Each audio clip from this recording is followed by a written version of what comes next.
আমি গৰৈ মাছ ফ্ৰাই কৰিলোঁ। গৰৈ মাছৰ জালুকীয়া বনাম বুলি ভাবিছোঁ নহয়, বনামেই আৰু খাবলৈ মন গৈ আছে, বহুত দিন খোৱা নাই। মাছ ভজা হৈ গ'ল অলৰেডি। এইয়া মাছ, গৰৈ মাছ ভজা হৈ গ'ল। এইয়া এতিয়া পিঁয়াজ জলকীয়া দিম, পিঁয়াজ জলকীয়া দি তাৰপৰা বিলাহী দিম। পিঁয়াজখিনি ভজাৰ পাছত বিলাহীখিনি দি দিলোঁ।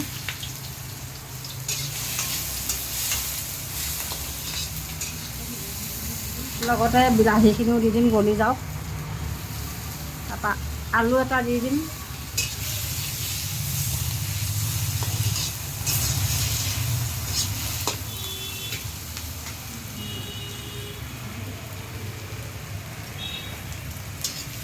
এয়া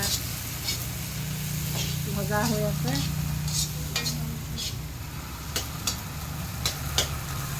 এয়া বিলাহী ভজা, পিঁয়াজ ভজা একেলগতে হৈ আছে। তাৰপিছত আলু এটা আছে, সেইটো দি দিম ভাঙি। তাৰপিছত আদা নহৰুখিনি দিয়ে দিওঁ আৰু, নহৰু পিছত গোন্ধাব। আদা নহৰুখিনি দি দিয়া হ'ল, ইয়াতে লগতে জালুকো দিয়া হ'ল।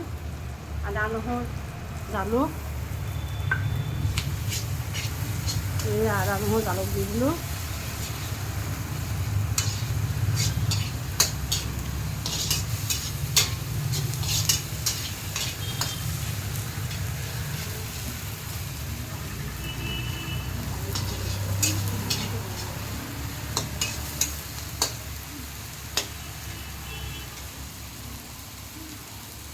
পানী অকণ দি ভাজি আছোঁ।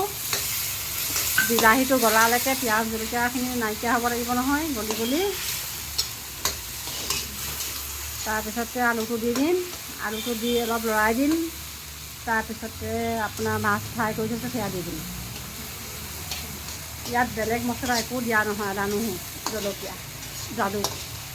এনে কিমান টাইমমান লাগিব? আৰু 10 মিনিটত হৈ যাব আমাৰ। 10 মিনিটত হৈ যাব ন? এয়া আলুটো ভাঙি দি দিলোঁ অলৰেডি। বইল আলু? অঁ, এইটো ডাঠ হ'বৰ কাৰণে দিছোঁ। অলপ পানী দিয়াচোন।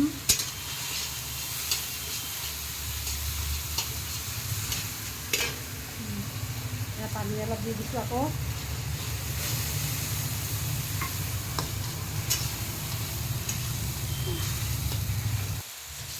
আমাৰ মাছ এতিয়া দিব পৰা হৈ গ'ল আৰু জালুকীয়াত। গৰৈ মাছৰ জালুকীয়াত এতিয়া অলৰেডি হৈয়ে গ'ল। এতিয়া মাছটো ঢালি দিম আৰু অলপ পানী দি দিম।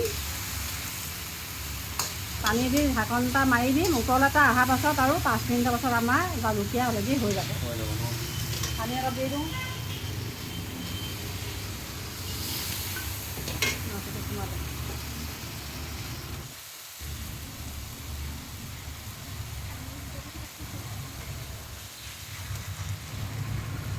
মাছটো বেছি হৈ গ'ল। থৈ দিলোঁ কেইটামান, বেছি হৈ গ'ল যে। উতল এটা আহিলে জালুকীয়াটো হৈ যাব।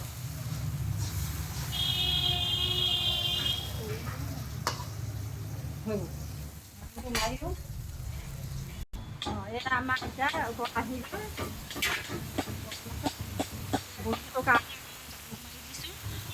অলৰেডি এতিয়া আমাৰ চব্জিটো হৈ গ'ল, গৰৈ মাছৰ জোলটো।